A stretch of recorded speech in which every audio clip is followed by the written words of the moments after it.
हम लोग आज यहाँ पे लीगल बैंक के टप्पू बाज़ार में थोड़ी देर के लिए आपस में राय मशवरा कि अब सामने 2025 विधानसभा इलेक्शन है, उसके लिए हम लोग थोड़ा सा बातचीत करने के लिए यहाँ पे बैठे हुए हैं।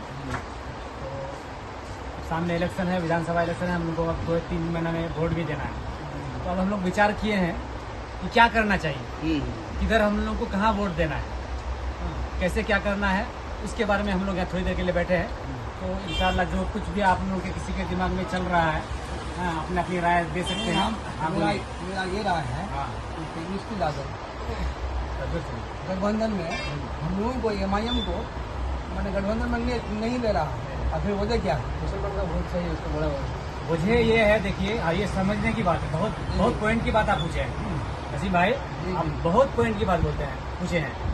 बात ये समझने की है कि आखिरकार MIM को महागठबंधन वाले साथ क्यों नहीं ले रहे हैं।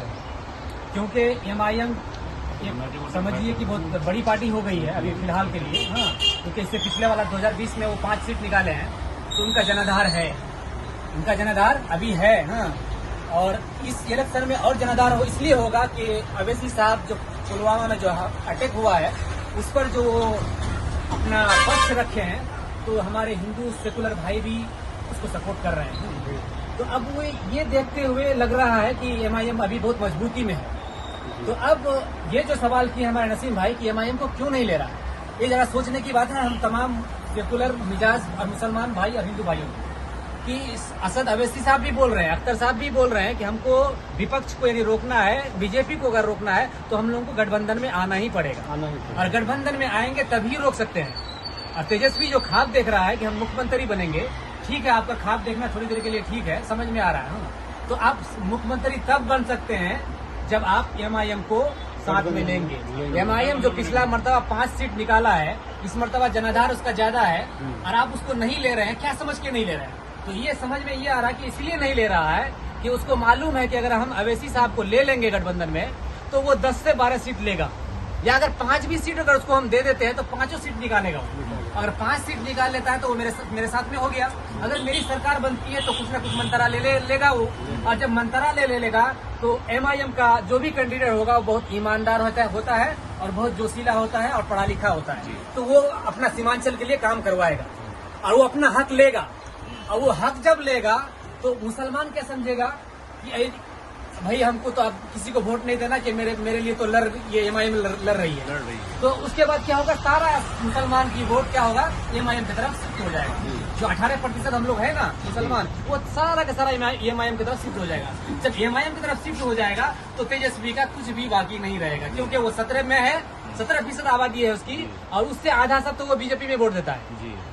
उसका यादव वोट आधा से ज्यादा बीजेपी को वोट देता है। तो ये 18% को लेकर के ही सरकार बनाता है। तो ये समझ करके वो कि अगर हम MIM को ले लेते हैं तो आगे मेरा खत्म है, हम आगे कुछ भी नहीं बन सकते, मेरा सफाया हो जाएगा। तो ये सोच करके वो MIM को नहीं ले रहा है, और जब तक MIM को नहीं लेगा वो तेजस्वी यादव मुख्यमंत्री नहीं बन सकता है, ये तो बिल्कुल गारंटी है। उसको मुसलमान का वोट चाहिए, मुसलमान की पार्टी नहीं चाहिए, मुसलमान की आदत खड़ा करना नहीं चाहता है वो, ये है उनका। इस बात को सुनकर बहुत खुशी हुई कि हम लोगों को जो है सब मिलकर अब तेजस्वी को जवाब देना है कि हम लोग क्या सही बात आप उनको जो है वोट का हाल सिर्फ इस्तेमाल करते हैं, वोट लेते हैं, लेकिन हिस्सेदारी देना नहीं चाहते हैं। इसका जवाब हम सबको मिलकर अब की बार उसको देना है।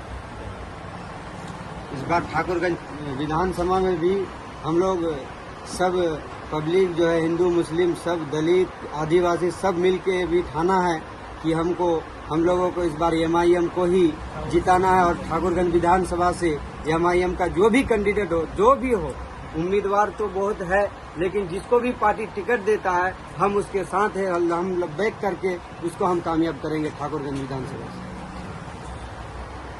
और कुछ आप MIM के बारे में कुछ बोलना चाहते हैं?